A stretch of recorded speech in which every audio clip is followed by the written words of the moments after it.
Welcome back to The Explainer. So today, we're stepping into the village of Talaba, where a young girl named Finaba recently found herself caught right in the middle of this absolute storm. And it's really a story about a massive collision between rigid, ancient tradition and a father's protective love. It's a fascinating look at exactly what happens when the laws of an entire community clash with the fierce instinct of a family trying to protect their own. Let's dive right in. May they never find peace. May they never know the comfort of home. I mean, just imagine hearing those words hurled at you by your own neighbors. These are the heavy, visceral curses shouted by the women of the village. And it drops us right into the incredibly chaotic aftermath of a broken taboo. The air is thick with tension, and an entire community has basically turned its back on one family. But to figure out how things escalated to this claustrophobic, intense standoff, we really need to understand what triggered the uproar in the first place. Section 1. Breaking the Sacred Taboo. Okay, so to understand the sheer weight of those curses, we have to look at Finaba's father, Amadu, and something called the Fefe. Now, the Fefe is this highly sacred village space reserved strictly for initiation rituals.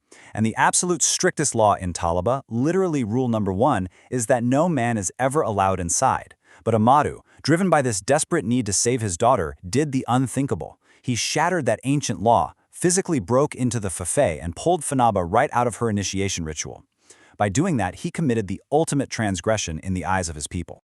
And what happens next creates this incredibly jarring contrast. On one side, you have the sensory overload of the traditional ritual they just fled. Firelight, sorrowful chanting, ghostly white bodies, cold water. It's deeply spiritual, but also tied to immense, all-consuming physical pain. On the other side, the stark, sterile reality of the local health clinic, where Finaba was rushed to. We're talking bare metal tables, the sharp smell of disinfectant, and a nurse casually administering tetanus shots and codeine for what she just calls a small cut. Yet even sitting in the physical safety of that clinic, Finaba wails. She's crying for the friends she left behind and the woman she'll no longer become. She's completely torn between these two worlds. Section 2. The Curse of the Denkileni. Now, you might be wondering, why would Amadu risk everything to desecrate the Fefe? Well, to grasp that, we have to look back at the tragic precedent set by Finaba's older sister, Dimusu.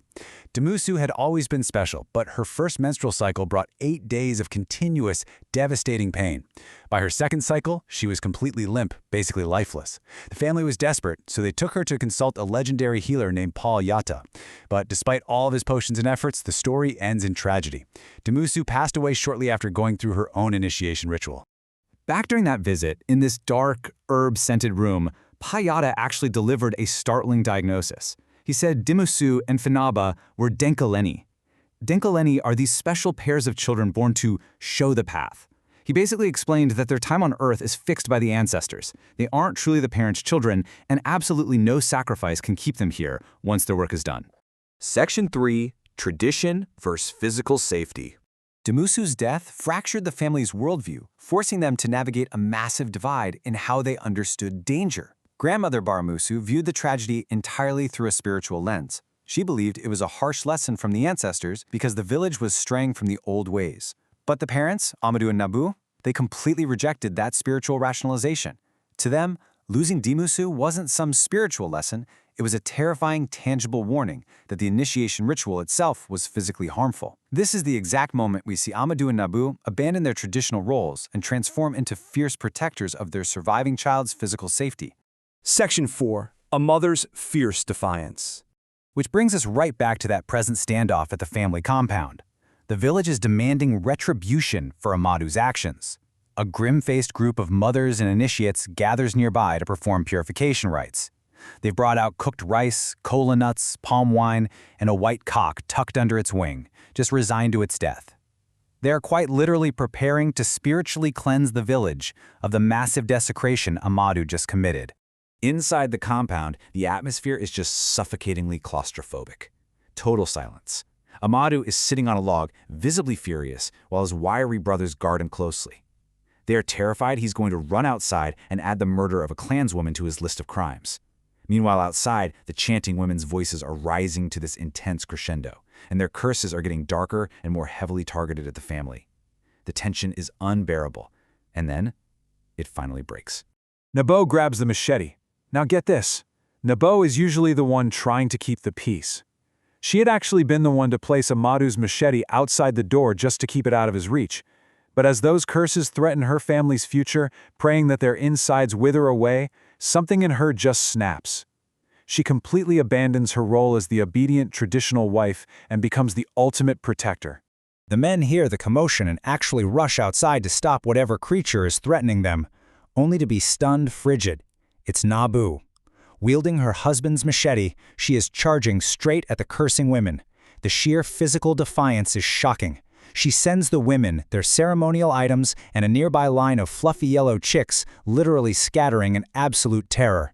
Through sheer force of will and physical action, the mother aborts the spiritual ceremony. Section 5. Flight to a New Future. With the taboo totally shattered and the purification rite violently rejected, staying in Talaba, it's simply no longer an option. The urgency to leave is palpable. That very afternoon, they slip out through a little used, hidden footpath behind their compound just to avoid the rest of the village. They make it to the main road, flag down a minibus, and begin bumping along this violently potholed road in the dark, heading toward Freetown. Finaba is unrestrained in the back, rocking back and forth, completely terrified of this sudden journey into the unknown. As they drive, a frightened Finaba asks if they will ever return, and Amadu gives her this incredibly profound, gentle metaphor. He tells her, even a comfortable bed hurts when you stay in it for too long. He reminds her of when she was a little girl complaining about sleeping in too late. It so beautifully captures the painful necessity of their flight. Yes, leaving their ancestral home, their comfortable bed, is agonizing.